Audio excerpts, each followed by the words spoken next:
Hello, and welcome to the Pet Health Unlocked podcast. I am your host, Alex Pearson, back again, and joined by my friend and colleague, Dr. Keith WEINGARDT. Say hi, doctor.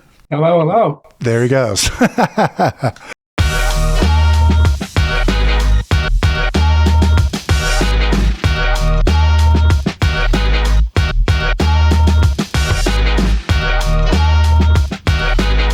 All right, so episode 5. We had a lot of good feedback from episodes 3 and 4.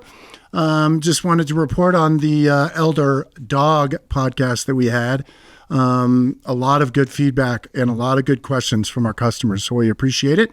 And we also love when veterinarians reach out to us. So on today, episode 5, what we are going to be talking about is a little bit of everything.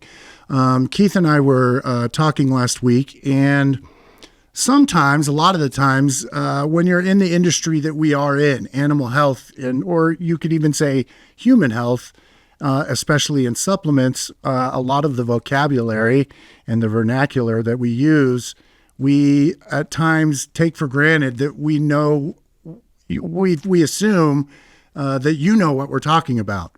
And a lot of the times you might not. A lot of the times I don't.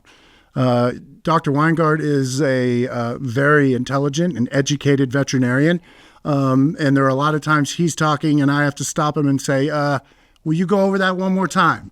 And Keith is one of the better teachers that I know, and I've been around a lot of them my entire life, and he explains things very, very well. So what we're going to do today with Dr. WEINGARDT's help is I've written down 4 or 5 words, maybe 6, that I remember hearing when I got into learning more about supplements and overall health. And they always confused me a little bit, or I would have liked a little more clarity. You know, sometimes just understanding a little bit more about what you're doing for your health or your dog's health can go a long way with understanding how to supplement and what products to use. So we're going to go into that. And the first word we're going to talk about today is bioavailable or bioavailability. You hear that a lot in our product information sheets, or when Keith's speaking with veterinarians at Lunch and Learns, or when he's speaking with customers of his own, bioavailability will come up. The definition describes the degree and rate at which a substance, such as a nutrient, drug, or supplement, is absorbed into the bloodstream and becomes available for use in storage in the body. Simple enough, but doctor, if you could explain it in your in a way that you would sit down across from somebody and explain what bioavailability means. Take it away. Sure. Thanks again, Alex, for having me. This is always a fun experience. I think this is a great idea because we, as you mentioned, is we take for granted that people don't always know what we're talking about, and because we use this parlance all the time, it's easy for us to just assume. So I think this is a great idea for us to take a pause and kind of dig into some of these terms. So it's a really, really great idea. Now, bioavailability is really, really important in the supplement industry because if you have an ingredient or a nutrient that isn't getting into the body in the levels that you need to actually make a beneficial or therapeutic effect, you're really just wasting money and you're wasting time and not really helping the patient actually get better. So we spend a lot of time looking into all the different ingredients that we incorporate into our formulas, because if something is not absorbed and readily utilized by the body, it's not going to have the effect that we need it to.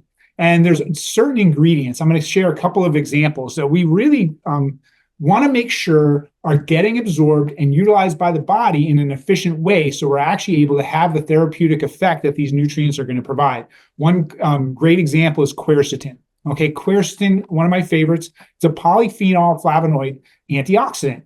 Now, it's unfortunately poorly bioavailable, and we have to give quite a bit in order to get the body to absorb enough to actually have the clinical effect.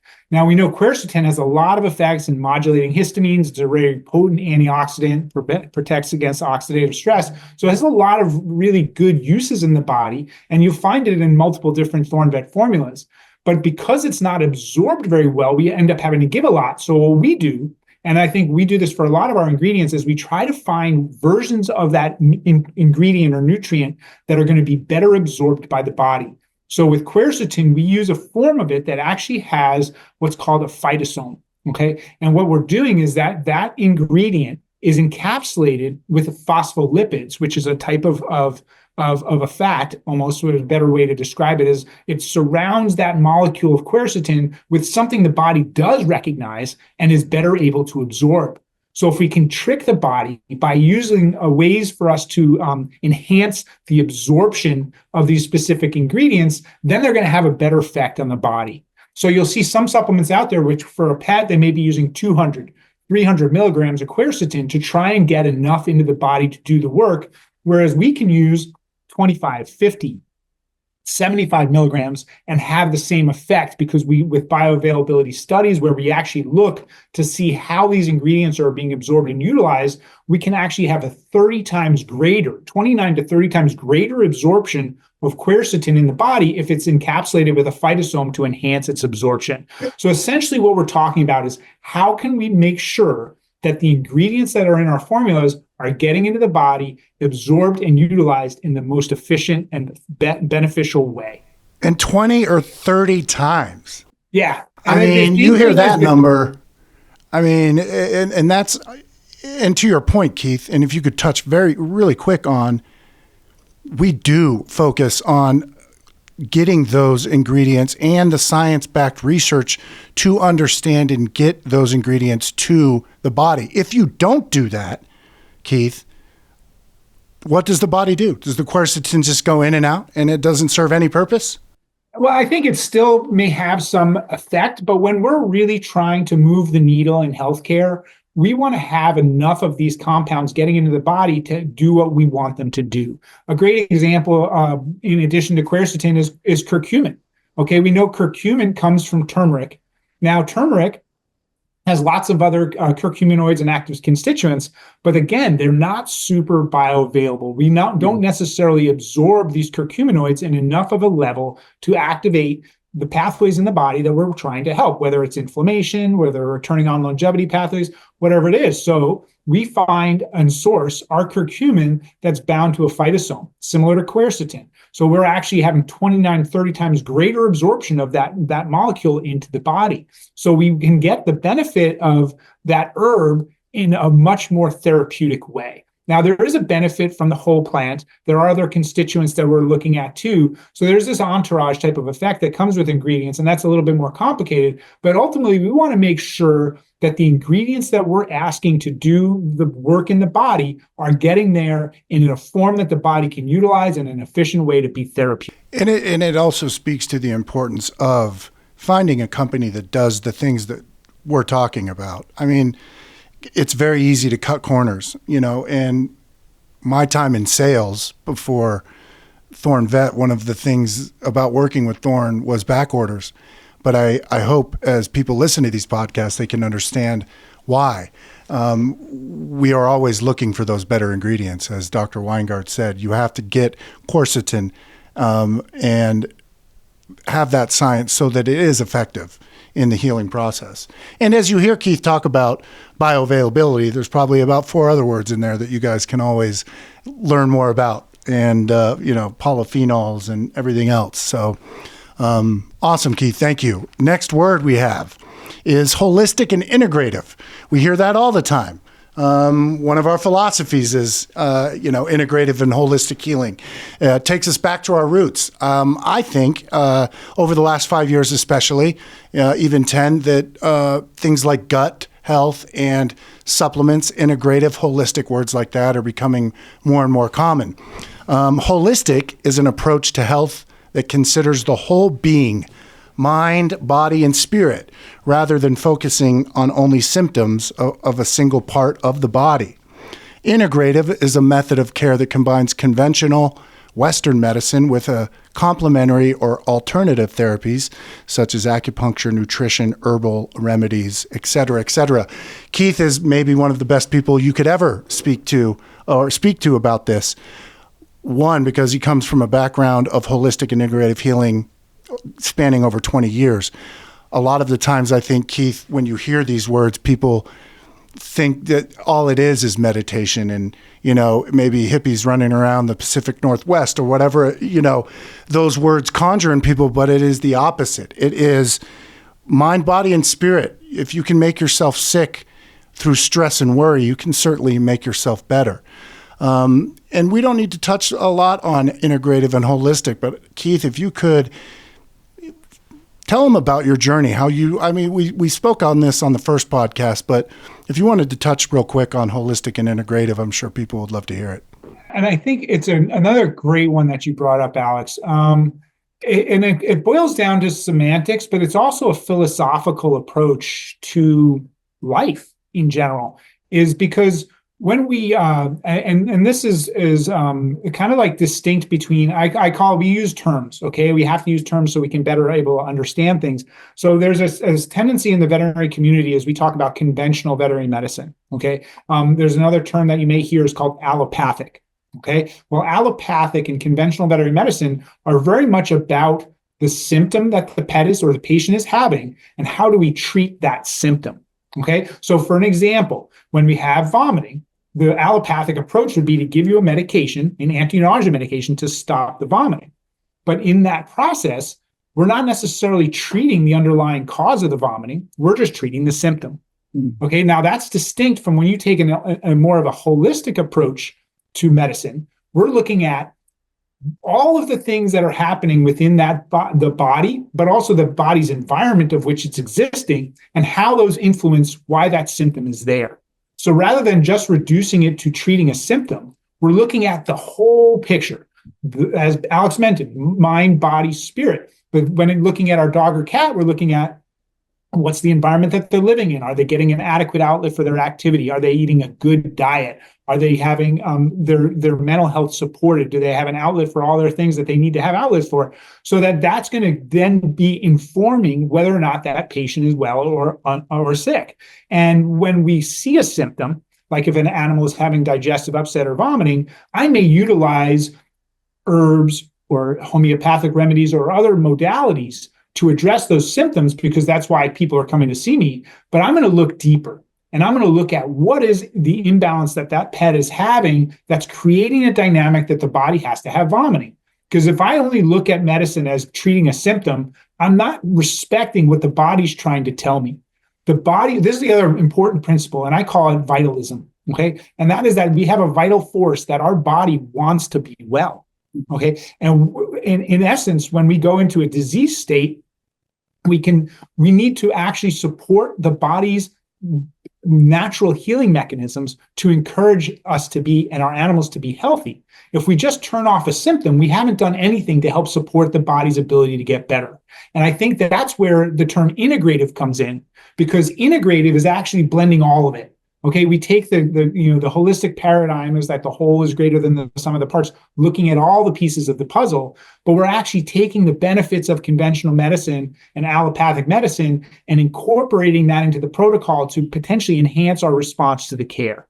So for example, in a situation, we'll go back to the vomiting example. I have a cat or a dog who's vomiting. I may give them an anti-nausea medication, but then I may also do some work with Thornvet Gut Health, or I may do some work on helping heal the leaky gut. I may do some work on that animal's nutrition and the diet, because then I'm going to actually have a better response in the big picture if I'm looking at all those pieces. So I think integrative is a nice term because it says we're doing everything and we're not doing it at the exclusion of something else. And that's just something I want to warn the people listening, is that this dynamic doesn't have to be an all or none phenomenon. Sure. If I choose to approach something holistically, that doesn't mean I can't use a medication or a drug or something along those lines. It just means that I'm going to help. I'm looking at all of the different pieces of the puzzle to put together. Because I think when we come into this all or none phenomenon, or us versus them phenomenon, we're actually not giving the patient the benefit of all that they could have to support them.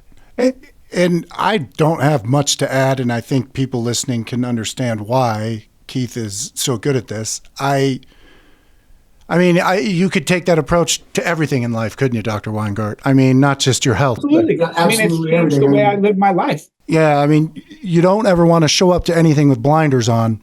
I used to call that the arrival syndrome, when you'd get somebody that thinks they know everything about everything, and then you mention one thing and they think, oh, no, I can't do that. It makes absolute perfect sense. And what an answer. I mean, if you're looking to heal, if you're looking to do anything, you should look at the entire picture. There could be so many things that are affecting not just your dog's life, but your own life that you don't even realize. But when you start to break it down, you can start to find those answers. And you can especially start to find those answers when you start to treat whatever you start to find out. So thank you. And then I think the other thing I just want to end on this particular on this concept is consider that the symptoms that the animal is giving you as information. Mm-hmm. And they're telling you clearly something is wrong. And if we just give a medication to make the symptom go away, we've not at all respected what the body was telling us. You must listen to what the symptoms are telling you for us to better heal our patient. And even on top of that, doctor, tell me if I'm wrong, your animals, as well as you know them, it'd be almost easier for you to tell than a human, because a lot of the times when you're at a doctor, you don't tell the whole truth. A dog is going to look at you and... But the key is also is to actually be a good observer. Yes. Because we're not, they can't tell us. And not a day goes by in my job where I don't ask them, can you just tell me where it hurts? But because they can't, it becomes even more important to use all our other senses to gauge how they're doing. Oh man, I can't tell you. I can tell my dog, I can throw him off just by messing with his morning routine and he won't eat right. So, the better you know your dog, the better it is when you're talking to your veterinarian. That's awesome. What an answer. I love it. Thank you. Let's move on to the next. We're going to talk about, I'm going to switch this up. I had a couple other words we want to talk about. We're going to finish up with we're going to switch it because Keith mentioned, we're going to talk about the blood-brain barrier and gut permeability. I remember when I heard blood-brain barrier, I had no idea, zero idea of what they were talking about. Gut permeability is a little easier to understand. It's a little more, self-describing. But leaky gut, things like that, words that Dr. WEINGARDT uses.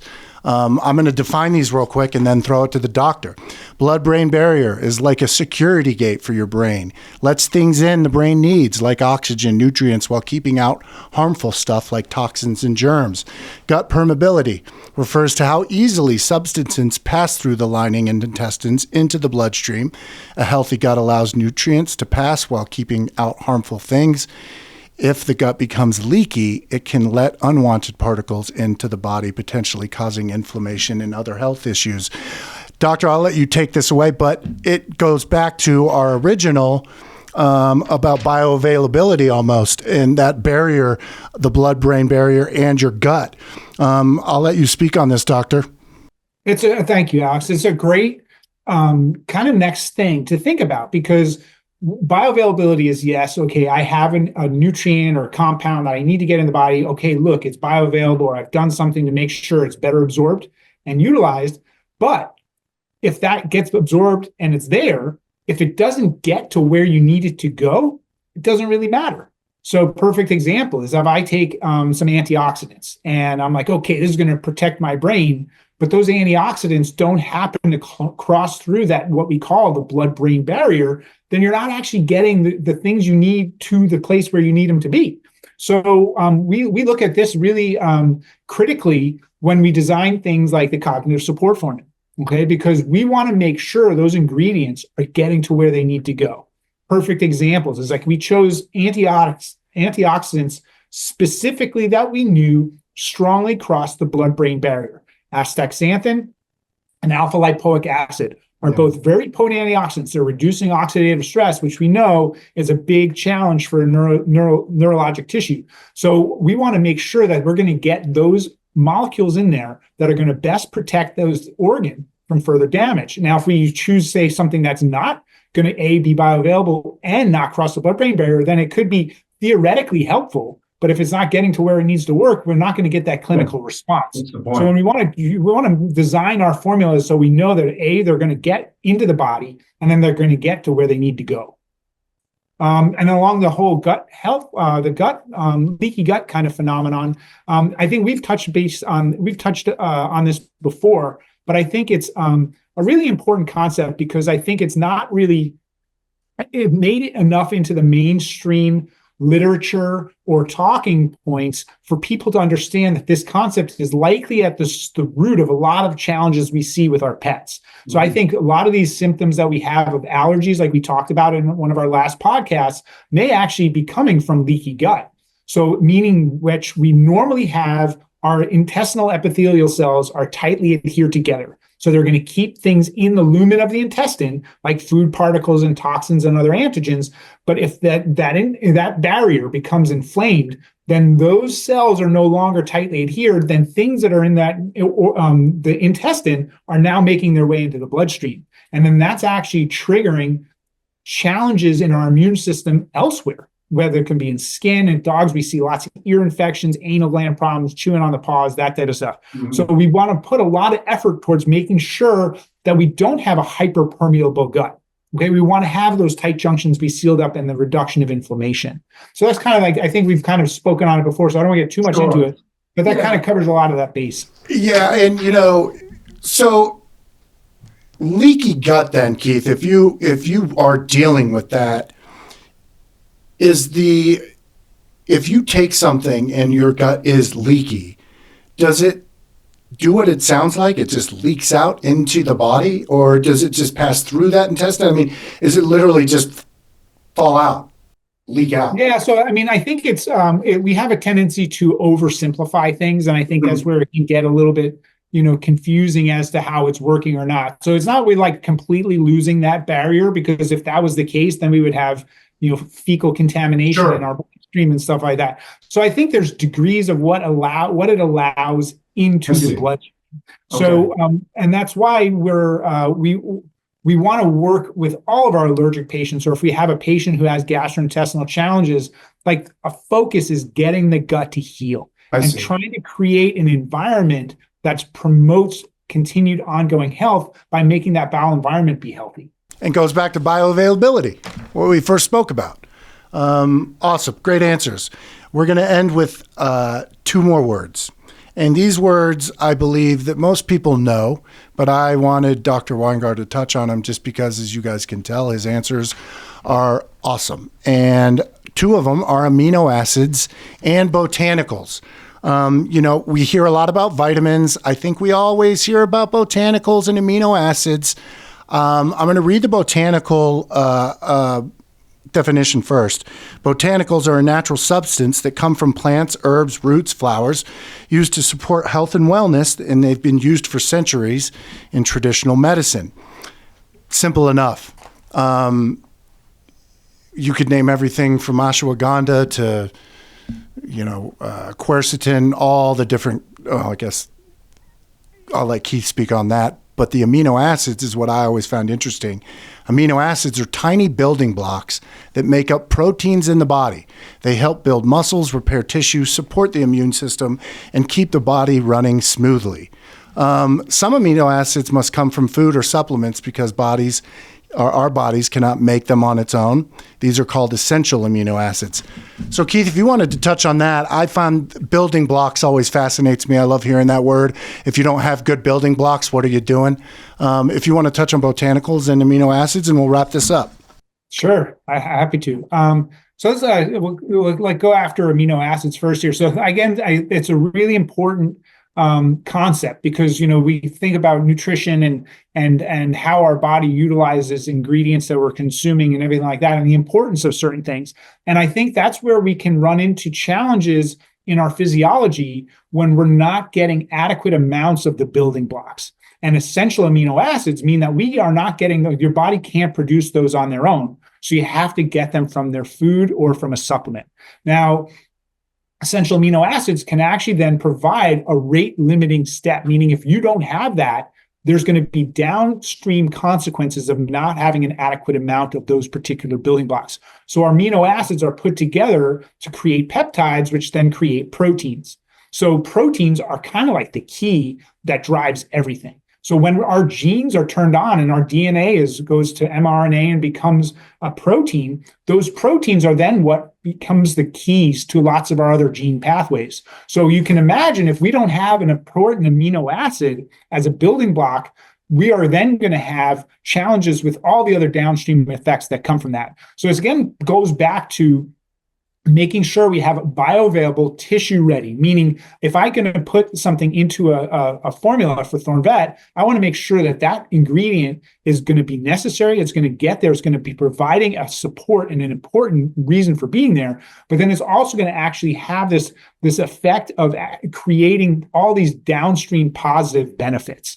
So this is why when we look at things like in our canine basic nutrients or geriatric basics, we're making sure that we're utilizing ingredients that may have limitations if they're not absorbed by the diet. So we want to make sure we're covering that base, and that we're also making sure they're in a tissue-ready form. So the body doesn't have to do a lot of work to convert that and transform it into something the body can utilize.